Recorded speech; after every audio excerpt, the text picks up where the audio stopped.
Assalamualaikum warahmatullahi wabarakatuh. Saya Fitri Nur Hasanah, mahasiswa Universitas Jambi, program studi Teknik Kimia dengan NIM M1B1200002.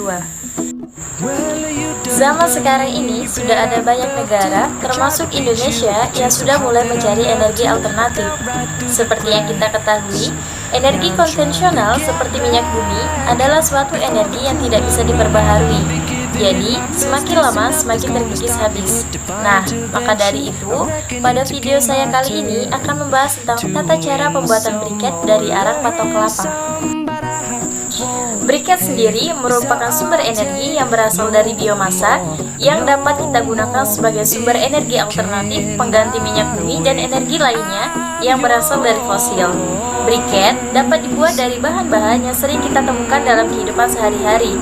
Contohnya seperti batok kelapa, sekam padi, arang sekam, serbuk kayu, bongkol jagung, dan masih banyak yang lainnya. Oke, untuk alat dan bahannya sendiri yang akan kita gunakan untuk pembuatan briket, yang pertama pastinya ada arang yang terbuat dari batok kelapa. Kemudian arang ini kita tumbuk. Nah, jadi ini merupakan arang batok kelapa yang sudah kita tumbuk serta melalui proses pengayakan. Jadi pengayakan ini kita lakukan guna untuk menghasilkan serbuk tempurung kelapa yang halus dan lembut. Kemudian ada tepung sagu.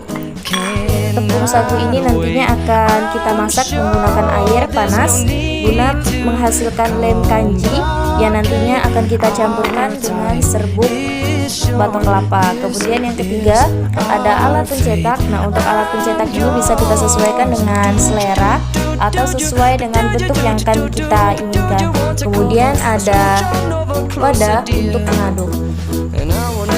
Oke, kita masuk ke proses pembuatan. Yang pertama yaitu kita siapkan wadah untuk pengaduk.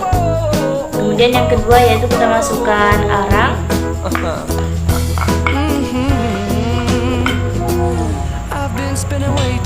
Kemudian kita campurkan dengan lem yang terbuat dari sagu yang sudah kita masak menggunakan air panas. Nah, ini dengan proses perbandingan arang sebanyak 90% dan tepung kanji sebanyak 2,5%.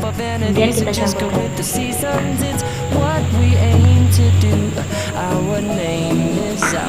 Kemudian kita aduk untuk meratakan.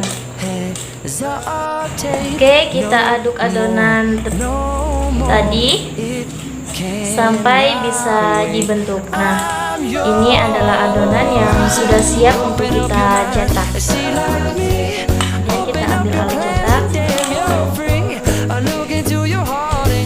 Kemudian kita masukkan adonan tersebut ke dalam alat pencetak.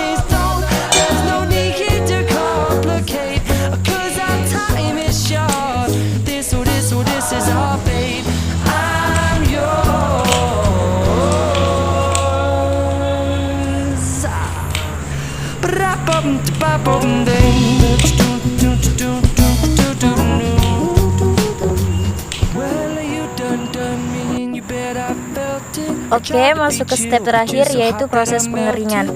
Nah, proses pengeringan briket ini sendiri menggunakan suhu yaitu 75 derajat Celcius dan lama pengeringan sekitar 3 sampai dengan 7 hari. Kembali lagi kita sesuaikan dengan suhu sinar matahari. Nah, ini merupakan briket yang sudah hampir jadi, yaitu tinggal menunggu proses pengeringan.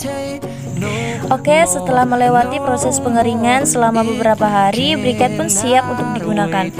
Nah, perlu kita ketahui, briket ini memiliki kelebihan yaitu dalam penggunaannya lebih hemat dan ekonomis. Selain itu juga aman dan ramah lingkungan. Briket dapat digunakan sebagai sumber energi alternatif karena memanfaatkan sumber daya alam dan dalam pembuatannya yang sangat ramah lingkungan. Tempurung kelapa yang akan dijadikan briket harus tempurung yang berasal dari kelapa yang sudah tua, kering, dan bersih dari pengotor seperti serabut, tanah, ataupun pasir yang menempel pada tempurung karena akan berpengaruh pada saat proses karbonisasi dan pada mutu briket yang dihasilkan. Tempurung yang basah akan menimbulkan banyak asap pada saat dilakukan karbonisasi. Proses karbonisasi pada penelitian ini dilakukan dengan menggunakan kiladrum dengan sistem suplai udara terbatas, dengan tujuan agar tidak terjadi pembakaran lebih lanjut pada tempurung kelapa sehingga rendaman arang yang diperoleh tinggi karena terbentuk arang secara sempurna dan hanya menyisakan sedikit abu. Pada proses karbonisasi, terjadi penguraian bahan-bahan organik yang terkandung di dalam tempurung kelapa. Pada suhu 100 sampai 120 derajat Celcius terjadi penguapan air. Pada suhu 270 sampai 310 derajat Celcius terjadi penguraian selulosa menjadi larutan piroklinat, gas kayu, dan sedikit ter. Pada suhu 310 sampai 500 derajat Celcius terjadi penguraian lignit, dihasilkan lebih banyak ter. Sedangkan larutan piroklinat dan gas CO2 menurun.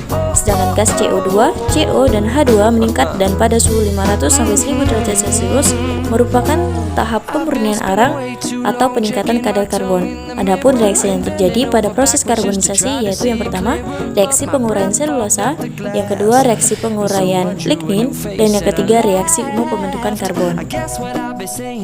Oke, itu tadi adalah proses cara pembuatan briket dari bahan baku arang batok kelapa. Selamat mencoba, saya akhiri. Wassalamualaikum warahmatullahi wabarakatuh.